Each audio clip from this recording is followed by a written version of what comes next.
Hello. How you doing, Lynda? I am fabulous. How are you, Aubrey? I'm great. I can't believe we're on our last session of the barn quilt so long, which is pretty exciting. And it's been fun seeing people are already kind of posting pictures, especially of this one with the Y seams. I've seen a lot of Y seam pictures, Yes, which is yes, great. and they're looking beautiful. I want to say real hello real quick to Therese Paulson and Sue Galvin, a couple people I know. It's good to see you guys and all everyone else as well. So I'm excited to get to finish up the barn quilt. Yes, I'm excited too. And then maybe you would send me a couple samples. I could because now I have like 80 of them. Yeah, see? But I get to pick which colorways I'm keeping. That's fine because I think I like them all. So I'm Okay, okay good. with that. So All right. So I don't have housekeeping slides, but just real quick, just want to let everybody know that first and foremost, we have a customer service line. So I want to pop her info up there. We have a real life person named Nina who answers the phone, will respond to emails and all that good stuff. So if you have specific questions, you can, well, if you have quilting questions and you're on the live, pop them in the comments and we can get Lynda to answer them live and in person. If you have questions about your account or something like that, or questions after the fact, you can get a hold of us at our customer service line as well. And basically, that's it. This is the last part. We're doing facing today, and we're going to talk about the quilt label, right? Yes, ma'am. All right. Well, I'm going to just turn Let's it bring over up to you. my demo cam. All right. Okay, so this is a sample you're probably familiar with that we've shown a few times that Aubrey would like to have in her office. We'll just see if that works out. And just to kind of give you an idea, a facing is not visible on the front at all. It's not like a quilt binding. Everybody knows what a quilt binding is. So this will be a facing. And it's a real modern take on finishing off the edges of your quilt. And I love it. And I'm going to give you some tips on how to do this and not cut off the tips of your flowers and your diamonds and all that stuff. So you have a really sharp looking edge when you're done. And on this side, it's a little hard to see. I matched my facing to my backing and it's only on the back. So let's get started on how to do that. I'll bring up my pink and green sample. Here she is. I've got the back attached to it and all quilted that we did last week. And now we're ready to get going. So the first thing you need to do before you put any of your corners on or any of your facing strips on is you need to take a water soluble thread and maybe a bobbin that's a dark contrasting color. So whatever will show up. Whatever you pick for your bobbin will not show when your quilt is finished. So don't be worried. This is obviously really dark. Don't be concerned about that. And water soluble thread will go in the bobbin. I'm sorry, it'll go in the needle of your regular sewing machine. And you'll obviously put the dark thread in your bobbin. And then on the right side, after your quilt is completely quilted, meaning I stitched in the ditch around all of my shapes, I stitched right on that block basting line or that tack down line.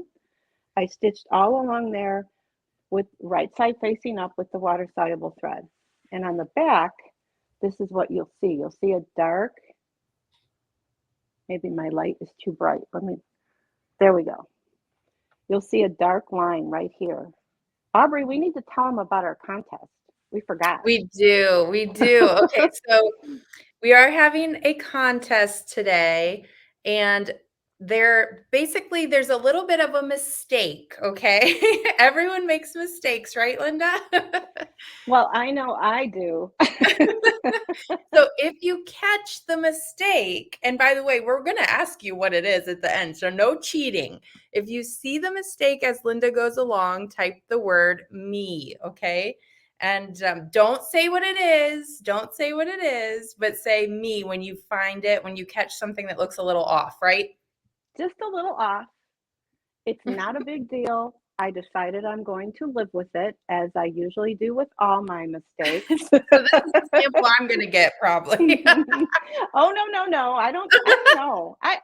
I really, I may have to spin a wheel or something to see There what you you get. So anyway, your first step before doing any facing is to stitch along this basting line with water soluble in the needle and a dark bobbin thread. And that way you will see dark stitching right here, which is really important because we're going to be doing pinning on the right side of the quilt, but we're going to be stitching on the back side of the quilt. Okay, that's step number one. Oh, they're already seeing it. I love it. If you tell sewers you made a mistake, they will find it. You're not supposed to tell them. Right. But we all do. So then the next thing we need to do is make our little corner triangles. And it's a little hard to see, but I have a corner triangle right here. And you will take your fabric that you're using for your facing. The directions say to do a 7-inch square, but basically on a quilt, you can do any size square you want. I mean, it's pretty easy. There's really no formula, but I chose 7 because we actually have a quilt label that I'll show you later, but it's actually hiding under here. There's a quilt label, and it fits really well on a 7-inch square fabric. So you'll take that 7-inch square fabric, press it in half on the diagonal, and that will get pinned to each corner. So we're going to pin this to each corner on the right side of the quilt. And then we flip it over and we stitch along that stitching line that we made previously when we used the water soluble thread and the dark bobbin. So we stitch right along there. And then I did reinforce the corner because we are going to be doing some trimming here later. So I did a second row. You can see I still have a thread there. A second stitching right here in the corner, maybe about 2 inches from each corner. So you'll do that to all 4 of your corners. Everybody got that? I see a whole bunch of me's. So I think, Lynda, that your Yes, my dear. mistake, I know what your mistake is. I think it's less obvious in this camera light. Good. Yeah. It's not, I won't even say it. I'm not giving a hint. So you'll get all 4 of your corners done like this. And then the next step is you need to cut your facing strips. Your facing strips are going to be 2 1/4 inches wide, just like regular binding is. And you'll press it in half. And then you'll cut them, and I don't have my whole, well, here. You can see it here. You're going to cut them 4 inches shorter than your actual full size of your quilt. I got to get in the camera. Your full size of your quilt. So I've got the small quilt here, and you can eyeball this. This is not exact science. You just lay your strip up there and cut it shorter because we do not want that strip to go all the way to the corner. We don't want that strip to go all the way into that corner because we don't want that extra bulk there. So you'll pin that onto the right side, and then you'll flip it over. And at the sewing machine, you're going to stitch along that bobbin line that you put in earlier. We made it nice and dark so you could see it very easily. I'm just cracking up at all the me's. I know. I wonder if they actually know, though. I don't know. I don't know. So then the next step, after you do all 4 sides with this facing piece, then we're going to, and I'm going to do this one really quick because I want to turn a corner and I want to make sure that you guys can see it. So give me a second to pin it. Just eyeball center that. So that little line that we made when I stitched right here, I always go backwards from the camera. When I stitched right here, I made sure I didn't cut off my little points in my diamonds. Because when I stitch it from the back side, I want to be sure that I don't lose my points.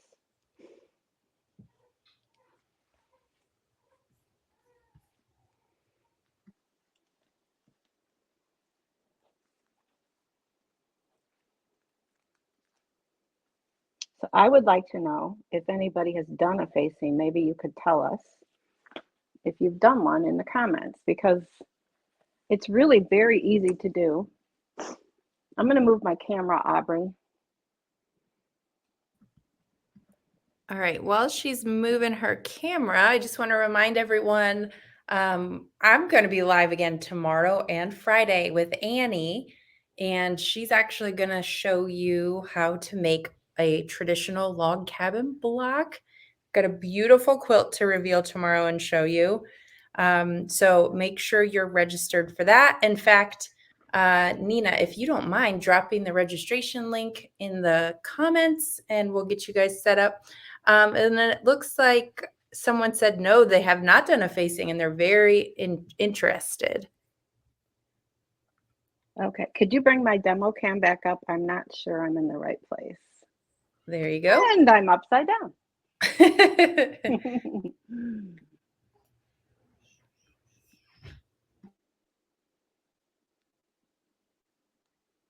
Okay, there we go. That'll work. I know it's not the layout we want, but this will work. So all I'm going to do, I've got a walking foot on my machine, and I've got white thread in my bobbin and my needle, and I'm just going to stitch right on that gray stitching line from my bobbin.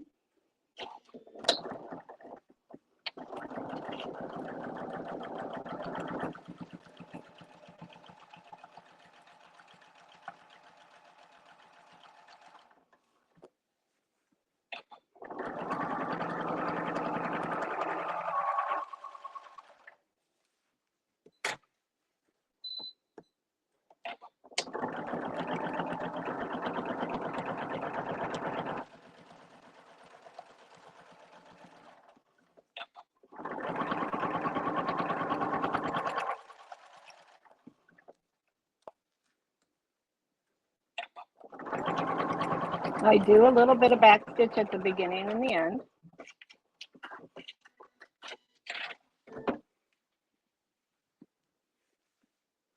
And I'll check my points, and they're perfect. So I'm ready to go ahead and do some trimming. So as much as I love our hoop scissors, this is a little thick for that. So I'm going to use my other heavier scissors to do this. And basically, I'm going to cut across the tips of the corner pieces. And I'm going to do what's called a little bit of grading, where I'm going to trim one layer short, and then the next layer a little bit longer, and so on. And then this is my final layer. So I'll do that in all of my corners.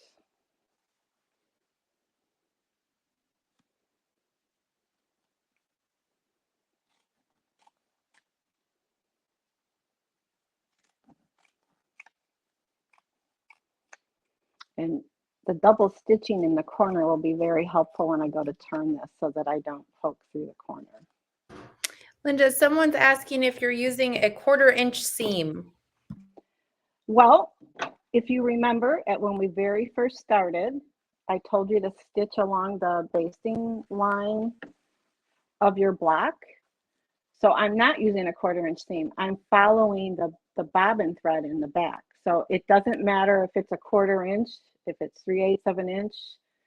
I mean, I tried to trim it to a 1/4, but it's not going to be perfect 1/4 inch. Because remember, with Hoop Sisters, we are always stitching on the stitching line, not necessarily worrying about our cut edges being together. So I hope that makes sense.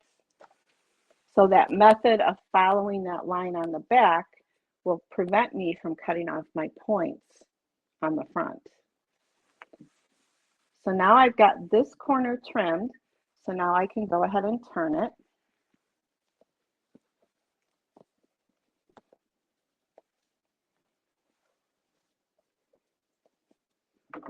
And I don't have a point turner handy, so I'm going to be very, very careful with the tip of my scissors and just poke that little point out right there.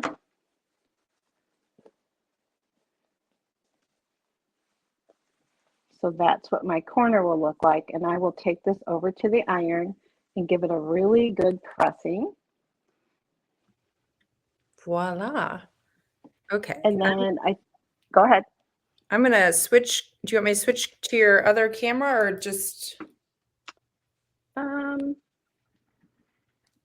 Actually, keep me on this one. And someone asked if we could zoom in, so this might do it.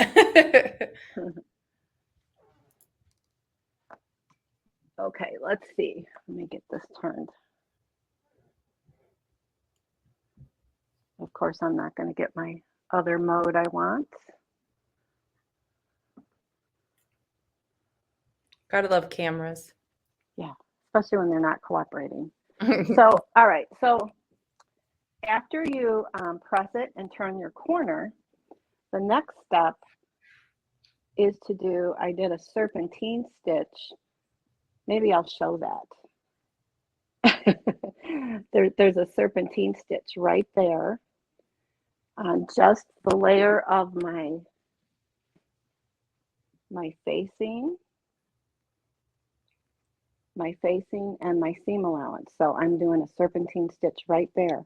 And I do it on the right side. So it actually will go like this.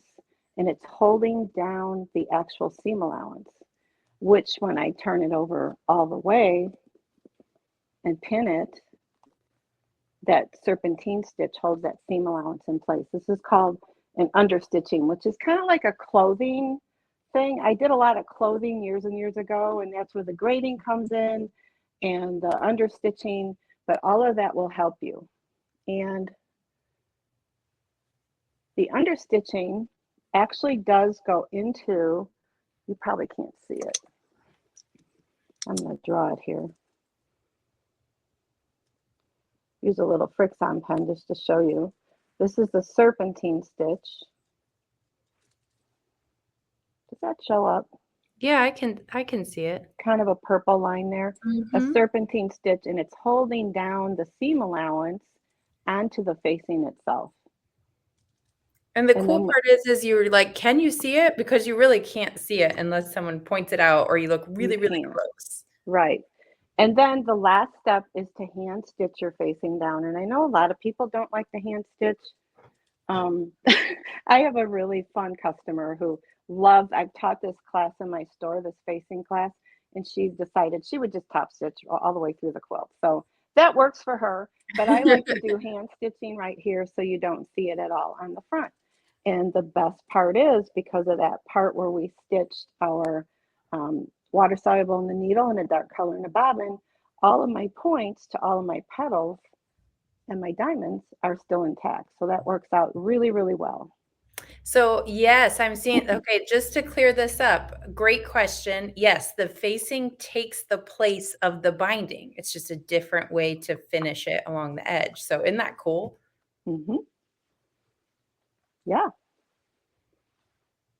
Oh, Okay. I should show that. Let me turn really quick I haven't trimmed this corner yet, but I'll turn the label. There's a quilt label in your files. I don't have a nice trim on this yet, but this is your quilt label. There's one for the rolling star as well as, goodness, I can't get into the camera. There we go. The rolling star as well as the meadow star. This one Cute. says rolling, then there's also meadow star. But this is done on the 7-inch square fabric. So that's a pretty little addition that you can put in the corner of your quilt, and you just use the 7-inch square fabric to do that. I love it. It's so cool. And I saw a comment earlier that said, once you see it, you're like, you have an aha moment. Yeah, and it's actually a little bit easier than a binding because you're not mitering the corners. There The you go. only hard part would be the hand sewing, but again, if you don't like to do the hand sewing or you can't, I don't see any reason why you couldn't hold that facing down with another little serpentine stitch because that tends to blend in with the quilt front. Okay, Sandra, that's a good question too. So the facing process requires corners on the front. Well, Yes, ma'am. they start there, Hmm. but then they flip. They always start, you put your facing and your corners on the front, you sew it to the front, and then you flip it to the back. So you won't see it on the front once it's finished. You will not. It'll look just like this, Mhm. only pressed nicer. Ellen says that she has not seen the mistake. Ellen, you're my best friend. We love you, Ellen. We love you. Trust me, there's one there. Okay. Any other questions? Let me see. Someone said they might use a little fusible web to hold the facing in place. Yeah, if that's just going to be a wall hanging, you could definitely do that. There you go. So there's definitely people who have not seen the mistake. So that's good. And I really do think it's less noticeable on the camera with the light you have or something. Yeah, So, it is, but trust me, in person, when I did it, I'm like, I sent a text to you and Annie and yeah. to all of you guys, and went, "What the heck was I thinking?" Oh, Yes, that's Chris, you could use a little steam if you don't want to hand sew, especially again, like I said, it's if it's a wall hanging. Sometimes steam doesn't hold up permanently, but you could always put more in there. maybe you should flip it over, show the back one more time. Okay. Do you like my? Are we gonna? We're gonna tell them what the mistake is at the end, right? I think so, yeah. Okay. Here's my back. Here's what an unpressed corner looks like, because I just trimmed and flipped this one, and you'll notice that the facing part is now underneath the triangle, which is where we want it to be. Oh, there was one other thing I wanted to point out. You could make a sleeve for the back of your quilt. So I like to cut my sleeves 9 inches wide this way, and then a little bit shorter than the whole quilt. So maybe an inch or two shorter than the whole entire quilt.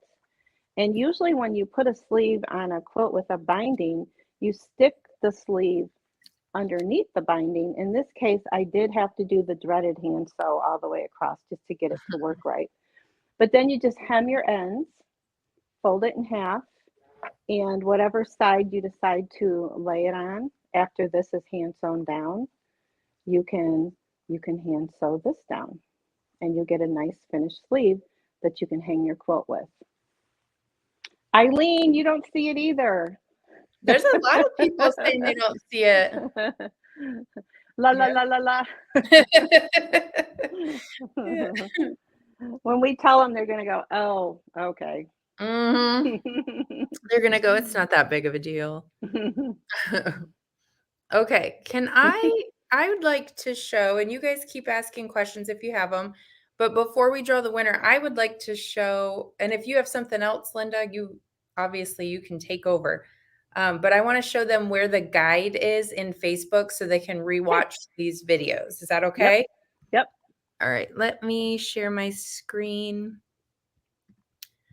I'm gonna show you guys, in our VIP Facebook group, which is Hoop Sisters Quilt in the Hoop VIPs. If you go into this group, first of all, there's a featured section, and basically all the latest relevant stuff I have pinned up there.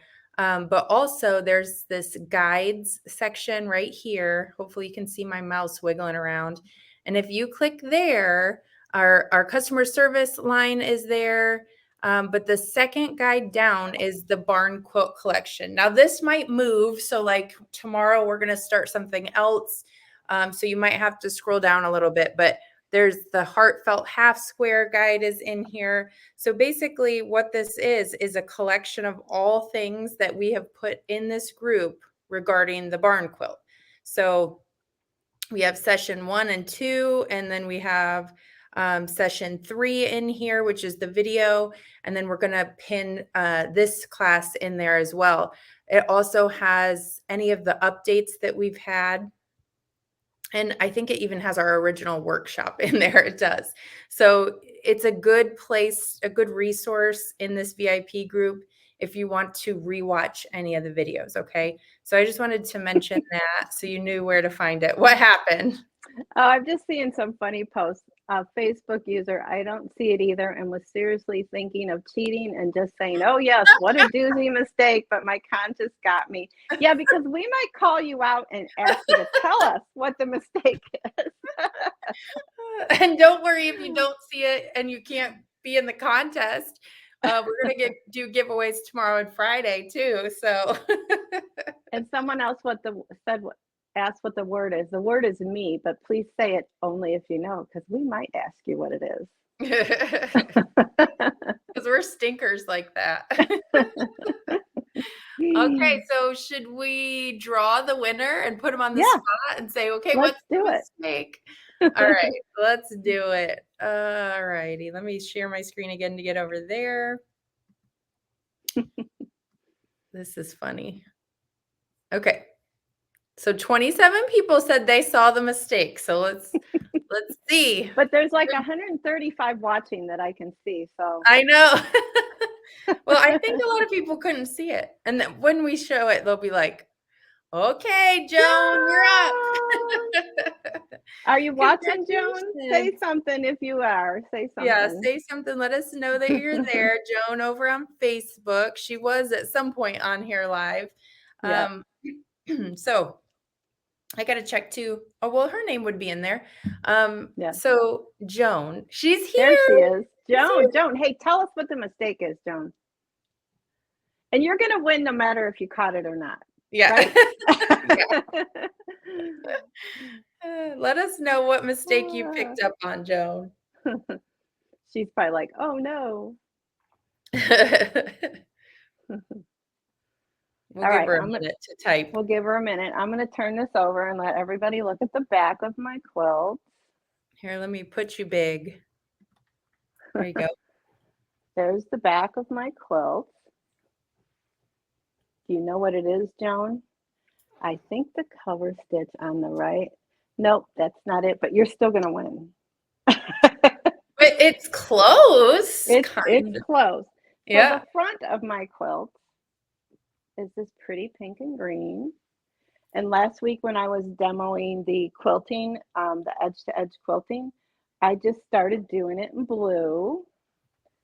And so then I finished it in blue. And when I went to go put it on my pink and green quilt, I thought, what the heck? I wanted to do pink on here. So that was my mistake. Well, hold it closer to the camera too, because it almost looks green. I think this is a tricky contest, but Yeah. there you can see it because It's an aqua color, and that's yeah. the color I used on my other barn quilt. And I just grabbed it and started sewing, and I didn't want it to be blue. I wanted it to be this hot pink. Hot pink would have been pretty. But no, the bobbin thread was the same everywhere, Joan. But thanks for playing. You're still our winner. You're still the winner. Okay, so Joan, in order, yeah, it does look kind of green. It looks I green, agree. yeah. In person, it's definitely not. And in the picture you sent me, it looked more true to color too. All right, Joan, email Nina, Nina @hoopsisters.com. Let her know that you were the store credit giveaway for today's live. And if you didn't win or couldn't even participate because you didn't pick up on it, that's okay. We have a live tomorrow at the same time, same place. Live Friday, same time, same place. We're going to be Friday giving away some awesome magnets. And tomorrow we're giving away store credit. So more store credit. So there's still chances to win. Don't worry. Yeah. So next time, just put the word in, whether you know the answer or not. We usually don't have a quiz. Well, you threatened to quiz them. So. But I don't know. I guess people didn't notice it, but it could just be the color of the lighting. So Yeah. I'll stop pointing out my mistake like I've been doing. That is the lesson of the day, because I feel like every single quilter does it. Like even if you post something in a picture in our VIP group, oh, except for this one spot where I did this silly thing and nobody knew it. And then everyone just looks right there and then you can't unsee it. So don't tell people, right? Okay. Well, thank you guys so much for hanging out with us for this so long. It's been a lot of fun. I haven't seen Lynda this much in a long time. We've been doing a lot of lives together. You're going to miss me. I know. We got to do something else soon, right? Pretty soon. I'm working on my next project. And I got a sneak peek of that earlier. So, yep. Okay. Well, thank you guys all for participating. Join us tomorrow for our log cabin workshop. I'll be live here with Annie here in Lima, and we got something really cool to show you. Yep, I'm excited too. All right. Oh, that was tricky. All right, we'll see you guys tomorrow. Bye, Lynda. Bye.